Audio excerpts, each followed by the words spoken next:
Ano na bang latest update dito kina Maymay Entrata at Edward Barber? Ating pag-usapan. What's up mga kamarites? Thank you for tuning in. Ako po muli si Josepa dito sa Josepa, anong latest na naghahatid sa inyo ng mga trending topic tungkol sa inyong mga favorite celebrity update.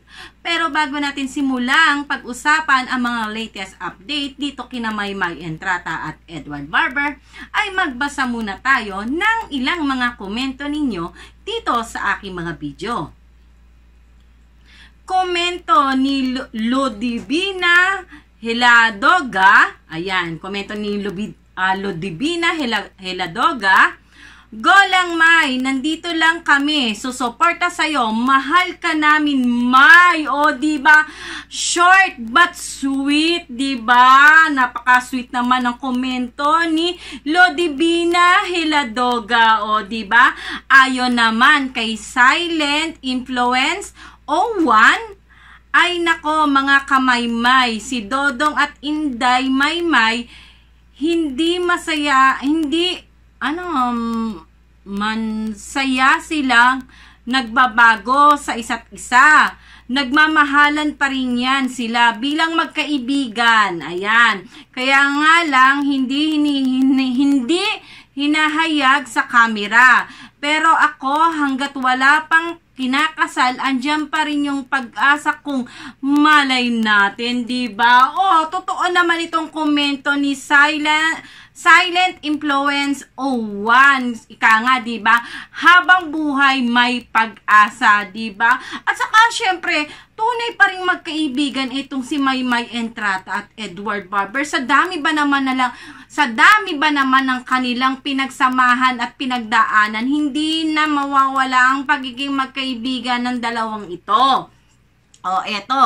Ayon naman kay Nori Bilario, Miss Josepa, ako din po naniniwala na sa huli si Inday at Dodong pa rin. O, diba? Cross finger tayo, diba? Nothing is impossible. Habang may buhay, may pag-asa. Pero sa ngayon, maging masaya muna tayo kung saan masaya itong sina Maymay Entrata at Edward Barber. O, eto.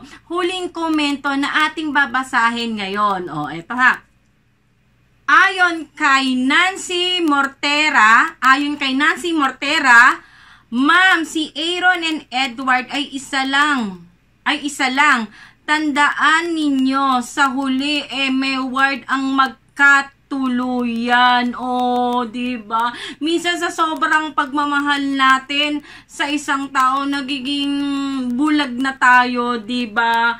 Ba't naman kailangang maging si Aaron, si Edward? Obvious naman, diba, na hindi si Edward si Aaron, diba? Pero ganyan talaga minsan sa sobrang pagmamahal natin, diba? Nabubulagan tayo. Salamat sa pagmamahal mo, Nancy Mortega. Siguro ito yung defense mechanism mo para hindi ka masyadong masaktan.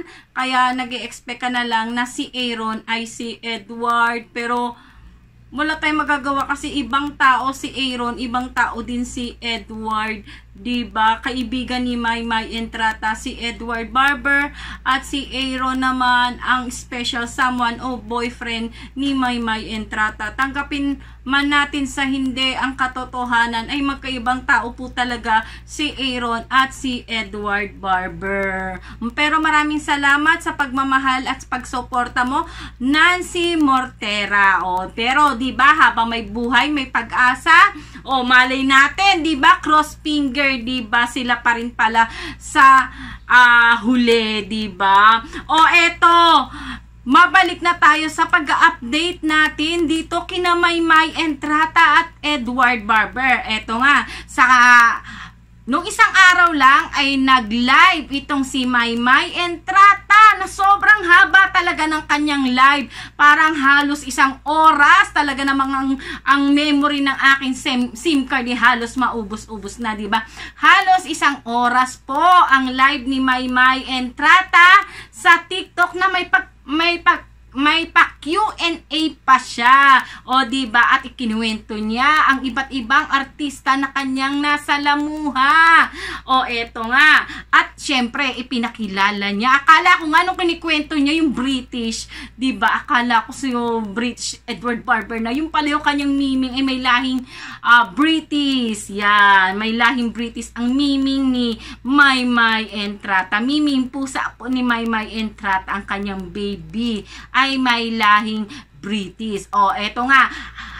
Ang latest update kay Maymay Entrata, ang kanyang pagla-live sa kanyang TikTok, at asahan po natin na madadalas ang pagla-live ni Maymay Entrata sa kanyang social media. At ayun nga kay Maymay Entrata, para nga raw po maging updated tayo at malaman natin kung kailan at saan siya magla-live, ay magpo-post na daw po siya. Yan, magpo-post na daw po siya. Itatry daw po niyang mag-post sa kanyang Twitter account kung saan daw po siya magla-live. Kasi yun daw po ang utos sa kanya na need niyang mag-live for 10 days ata yon, na kailangan niya mag-live sa FB o sa Instagram niya o sa TikTok niya o sa Twitter niya, kahit sa ang social media niya. Kani daw niyang mag-live siguro para sa promotion ng darating niyang album. O, ayan. At saka yung kanyang Slay Magazine. Kasi nag-update siya ng darating niyang album. Yan, pinopromote yan. Kaya,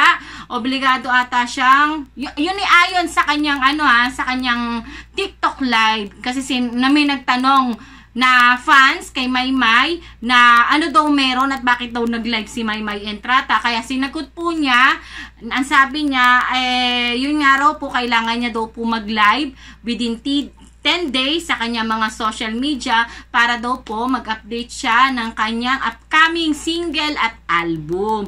Yan. Hayaan nyo po, ipopost ko po one day dito sa aking social media ang TikTok. Yan, ang TikTok live ni Maymay Entrata. Medyo busy lang po sa personal life ang lola ninyo, kaya hindi po matutukan ng aking YouTube channel. O eto, update naman tayo kay Edward Barber.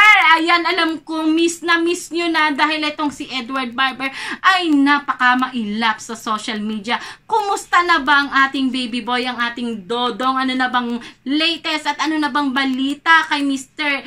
Edward John Barber? O eto na nga, aktibong-aktibo po si Edward Barber sa kanilang favorite church, favor youth, o diba, sa ang kanilang culture, culture ba yun? Ewan, basta kuko.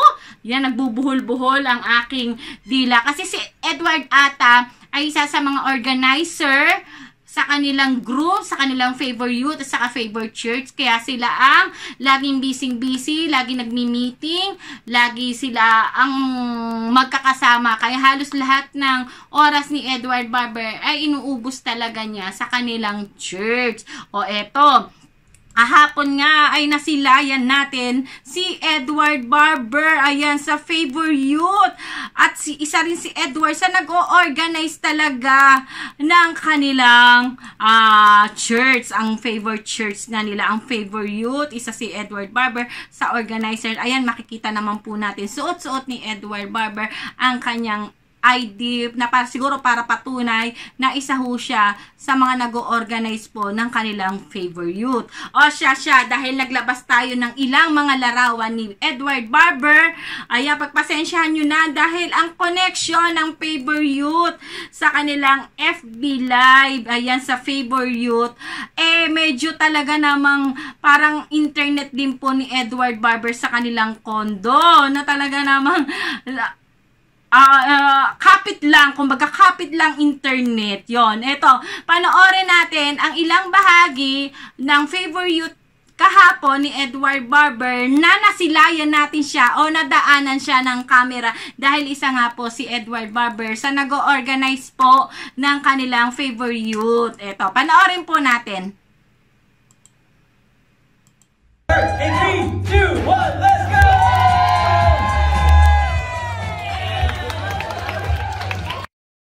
Okay, so the goal of the game is what we're gonna do is we're gonna show a sample. So we're gonna borrow your skateboard. Edward, why don't you be our sample? Sige, okay. So what Edward's gonna do is he's gonna go and lie on the skateboard flat. Okay, and then we're gonna get Edward, the other Edward. Okay, he's here. We're gonna get the other Edward, and Edward is gonna help Edward so that Edward can get the candy and then head back. Where's the cup? Wait, we need the cup. We need the cup. Okay, no cups. Okay, one hand only. So, everyone, you need to make sure that you use only one hand. Make sure you have a partner, and the goal is get as much candy as you can, and then repeat. Okay, so one round. Let's go. 1, 2. Hey, you guys want one more? O, diba? Kahit papaano ay nasilayan na rin natin itong si Edward Barber na halos isang linggo dahil naparamdam siya ay sa I Want ASAP pa. Tapos the rest hindi na natin naramdaman itong si Edward John Barber. Buti na lang, salamat na lang sa Favor Youth at sa Favor Church nila. Kahit papaano nasisilayan natin si Edward dahil isa ho siya sa nag-organize ng kanilang church o ang kanilang Favor Youth at Favor Church. O, diba? O, siya, eto. May mga sa TikTok Live. Ayan, kumutuloy. Sa TikTok Live ni Maymay Entrata ay isinare nga niya. Dahil nga, isinare niya ang darating niyang activity this October 12. Eto, panoorin na lang natin. Baka ako'y nagkakamali ng date. Pero ito October, pupunta po si Maymay Entrata at ilang mga Star Magic artists dahil magkakaroon daw po sila doon ng ball. Hindi daw po niya alam kung anong klaseng ball. Ano ba to? Star Magic Ball ba ito? Ano ba?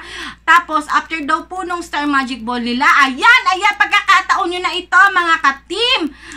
Cebu, ang Solid Mayward Cebu, ang Solid Maymay Cebu, pagkakataon nyo na pong makita si Maymay Entrata sa mga mall ng Cebu dahil pupunta po sila at magmo-mall show po sila. Ito'y ayon sa TikTok Live ni Maymay Entrata. Eto, panoorin po natin ang nasabing TikTok Live ni Maymay Entrata na kung saan ay ibinahagi po niya na magkakaroon po siya ng activity kasama ang ilang mga Star Magic artists sa Cebu. Panoorin po natin ang nasabing video. Sa mga taga Cebu di ay po makita dito po yung mga naman media sa ano sa ganito 22 sa TikTok 22 to day no? Para punta kami sa 22 sa Cebu day ba? Sa Cebu po, punta mo kami sa Cebu dyan, kita-kits taayo kasi meron yatang, ay hindi ko alam kung pwede pa ba sabihin, basta meron kasing may ball yatang mangyayari dyan sa Cebu, hindi ko lang alam kung anong tawag nun basta kasama ko mga ibang Star Magic artist po, kaya abangan nyo po yun, update lang kayo sa sa mga sa mga social media po sa Star Magic. Tapos after po nung ball na yon, mga kinabukasan po nun, meron po kaming mall show po dyan sa Cebu. Hindi ko lang alam kung saang mall, pero mag-post naman yata kami, malaman na namin kung saang mall. Oh, diba? Kaya mga Team Maymay at Team Mayward na taga Cebu, ready nyo na po dahil, ayan, hindi lang po si Maymay Entrata ang pupunta po sa Cebu, kundi ang ilang celebrity artists ng Star Magic. Kaya magpakitang gilas po kayo dyan, itaas ninyo ang bandera ng mga Solid Maymay, ipakita po ninyo mga taga Team Cebu kung gaano kainit ang pagsuporta ng Solid Maymay, Solid Mayward kay Maymay Entrata. Abangan po natin siya dyan sa Cebu. At eto nga, inannounce nga ni Maymay Entrata sa kanyang TikTok Live kung kailan po ulit siya magla-live sa kanya mga social media. Eto, panoorin po natin ang bahagi ng TikTok Live ni Maymay Entrata na ibinahagi po niya kung kailan ulit siya magla-live sa kanyang mga social media para alam po natin at hindi tayo nabibigla dahil madalas po gabing-gabi na ito si Maymay Entrata nagla-live. Kaya eto, para ma-take note po natin kung kailan ulit siya magla-live sa kanyang social media. Muadto na ko, oy, kay alas 11 naman di ay. So, tawag nito, mag-live na lang po ako. Hindi ko alam kung kailan. Pero itatry ko po mga next week. Or baka naman bukas. So, Hindi natin alam. Thank you po sa lahat ng sa lahat po na nandito. Sumama sa akin hanggang alas 11 na dahil. Diyos ko, ang dami nating nagkwentuhan. Uy, kayo bitaw no, liwat. Yung mga artista ba? Adik, yung mga artista ba? Grabe, gigaayo. O, diba, mga addict daw tayo dahil anong oras na talaga namang nakasubaybay pa rin tayo dito kay Marydale, Maymay and Trata. Ganyan ka naming kamahal, Maymay and Trata. Kaya kahit anong oras na iyan, inaabangan pa rin namin ang paramdam ninyo ni Edward Barber. O, diba? O, siya, bago natin mapanood ulit si Maymay and Trata sa kanyang live, sa kanyang mga social media, at bago natin mapanood si Maymay and Trata sa Cebu, ayan, eto, abangan natin si Maymay and Trata at Edward Barber at ang Mayward mamaya na po sa I Want ASAP. Eto, panoorin po natin ang ilang teaser ng I Want ASAP episode mamaya.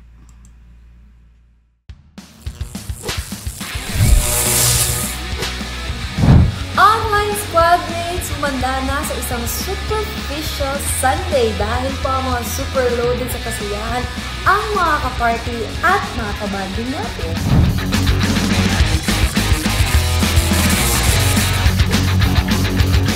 Kaya naman, save the date because it's gonna be a super fun ride only here on your favorite Sunday online tambayan. This is I Want ASAP! O, diba ang freshness? Diba no filter, no problem? Ang fresh naman ng ating mga lodi na sina Maymay and Trata at Edward Barber. Talaga namang banaag na banaag sa kanila ang contentment, o diba, at happiness. O, paano mga kamarites? Abangan natin mamaya sa I Want ASAP si Maymay and Trata at Edward Barber. At talaga namang mag-comment lang kayo na mag-comment ng Maymay, Edward, Mayward sa comment section ng I Want ASAP. O, paano mga kamarites, kung gusto ninyo maging updated dito kina Maymay and Trata, Edward Barber at sa Mayward, ay huwag po ninyong kalimutang mag-subscribe. I-click ang bell button para lagi po kayong updated kina Maymay and Trata, Edward Barber at sa Mayward. At sa mga nananatili pa rin pong nakasuporta dito sa aking YouTube channel na kahit kung minsan ay magkakaiba po tayo ng opinion at pananaw sa buhay, ay nananatili pa rin po kayong nakasubscribe dito sa aking YouTube channel. Maraming salamat po at huwag po ninyong kalimutang magkomento para yan po ay ating babasahin sa aking mga susunod na video. O, paano mga kamarites, hanggang sa susunod na update kina Maymay and Trata at Edward Barber na mas kilala natin sa tambalang Mayward. Ako po muli si Josepa. Hanggang sa muli, paalam!